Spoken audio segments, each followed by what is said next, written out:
If you are good at something never do it for free.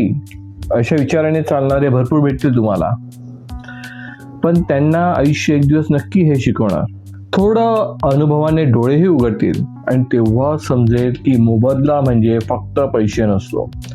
काहींना mental satisfaction मिळतं, काहींना आपलं knowledge दुसऱ्यांबरोबर पोहोचलं तर आपल्याला आनंद भेटतो, किंवा मी कोणाला तरी कामही आलो असा आनंद मिळतो. आणि काहींसाठी ते फक्त पॅशन असतं. कधी कधी हा पॅशन दुसऱ्यांना इन्स्पायरही करतो. आणि त्यामुळेच तुम्ही बघितलं चांगले लेखक रातोरात चांगले मोठे लेख लिहितात फ्रीमध्ये. काही मोठे चित्रकार फ्रीमध्ये सुंदर चित्र पेंट करून देतात. एखादा खेळाडू फ्रीमध्ये कुठल्या तरी ट्रस्टसाठी किंवा एनजीओसाठी खेळतो आणि तेव्हा त्यांना मिळणारा जो पारितोषिक असतात तो म्हणजे समाधान, आनंद आणि आपल्यामुळे लोकांच्या चेहऱ्यावर येणारा स्माईल. हा डायलॉग माझ्या एका फेवरेट डायलॉगपैकी एक आहे, म्हणजे आवडीचाही आहे, पण त्याचा अर्थ मात्र वेगळा आहे.